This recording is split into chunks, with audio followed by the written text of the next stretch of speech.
This is gospel for the fallen ones locked away. How do you feel about the fact that your fans can relate to the same things you were living when you wrote the songs? You know, it was a tough process. You know, and I want to know, like, what do you think about? I mean, if people relate to it, that's like a bonus. You know, I'm hoping that people will be able to relate to the songs I'm singing. But if they don't, it came from a place where I was writing it for me about things that I went through. But it makes it more special when people can say, "Oh, I relate to that song." You know, "Oh, I was going through a similar thing." That's awesome. That's really cool. I mean, it makes me feel a little more validated. Makes you feel a little warm to know that, you know, you're not alone in dealing with certain things. You know, somebody else is going through the same thing, which most of the time is the case. And especially with our fans, that's always been the case. You know, they seem to relate to it really well, and it makes me feel good. What was the first band or song that inspired you to make music? Do you remember? Oh jeez. I think when I was younger, what made me want to make music were bands like Sublime, Blink-182, NoFX. I wanted to be in a punk band. I wanted to start playing punk music. That's all I listened to. You know, Face to Face, No Use for a Name, Vandals. It was just a bunch of punk, like pop punk music. Well, we all know that Spencer left the band. Mm-hmm. But after that, I want to know, like, what gave you like strength or what kept you going? Not to say like, I'm gonna stop the band and I'm not gonna do anything. Well, to keep the band going came, you know, from a couple of places. For me personally, it came from me to say, you know, what do I actually enjoy doing? What do I really love and what do I want to accomplish? Which was everything that lined up with the band. I mean, I love music so much and I love this band so much and everything that it's given me, every opportunity that's granted me, that it came from a place where I just enjoy doing what I do.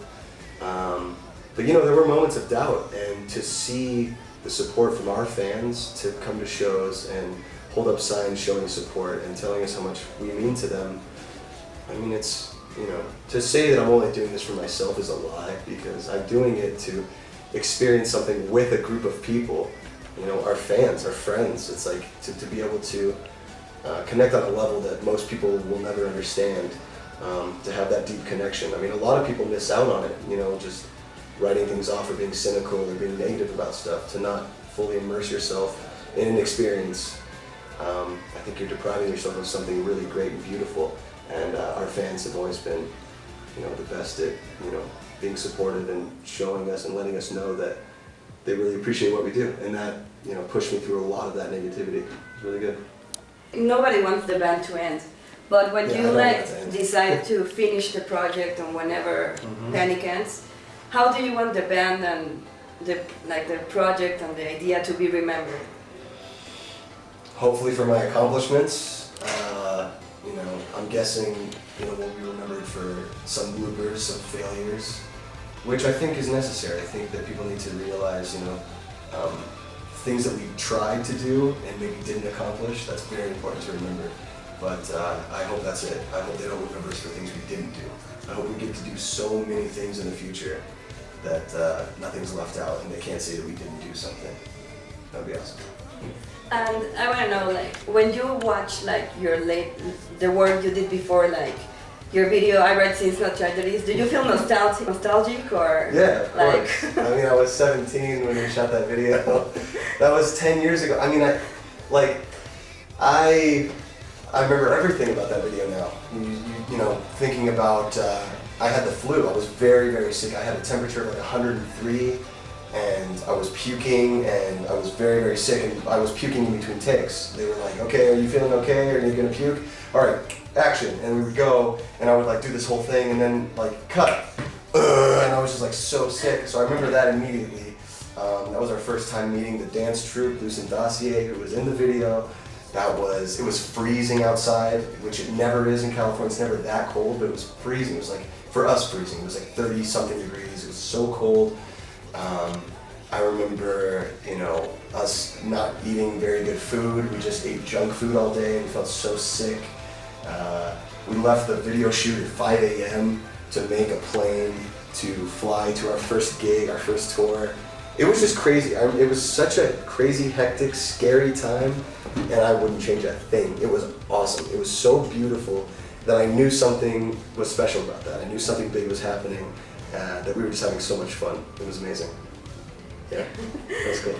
And talking about your videos and the things that you've made, I want to know, like, what were you trying to express? Or I mean, because most of your videos, there were like disguises and there were like makeup and it was like theatrical, in, like, to call a name.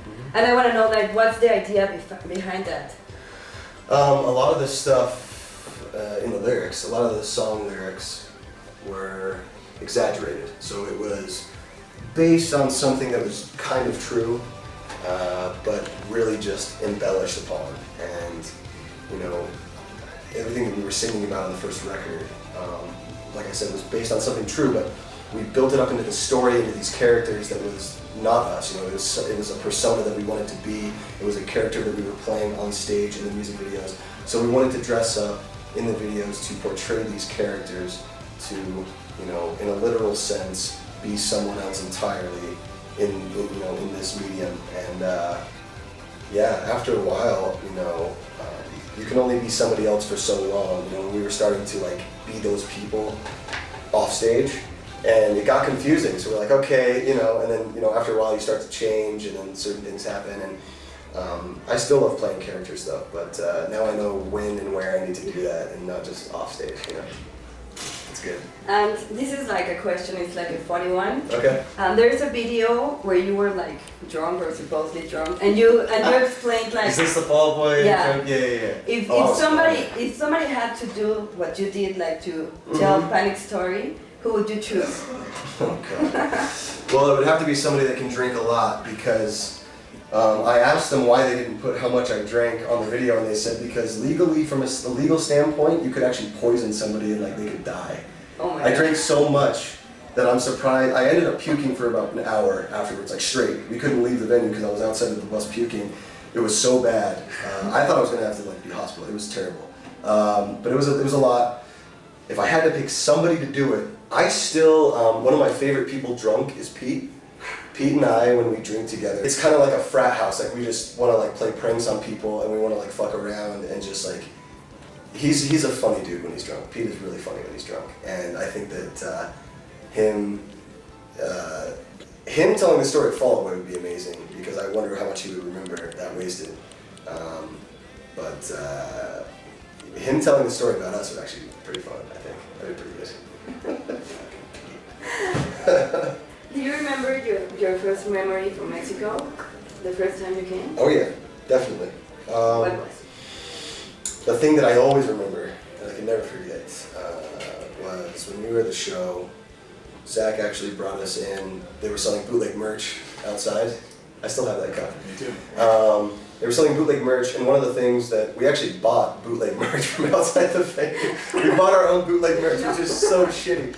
But we did it because it was actually really well done. We saw that they were making these mugs with like hammered in designs in metal that they glued to these mugs, and they were so good. There was one of like a gun being held, and it was just really, really good. I actually still have the cup at my house. It's like one of the coolest things ever.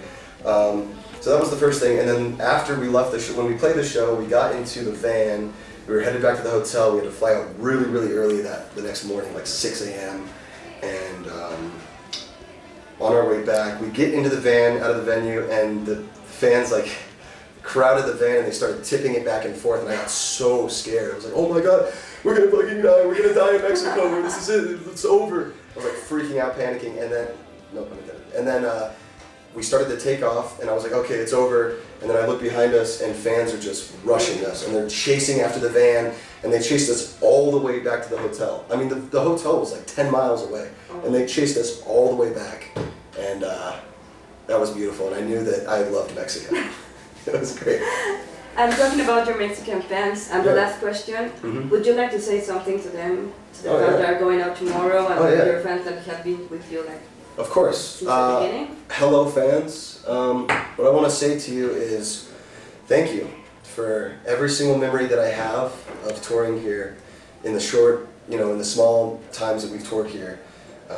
Every time I remember, and it's been so special to me because being able to play music for a living is a dream of mine, and being able to travel abroad to show people something I created and enjoy it together is something that I never dreamed possible. So thank you for supporting and loving, and I love you guys. Thank you very much.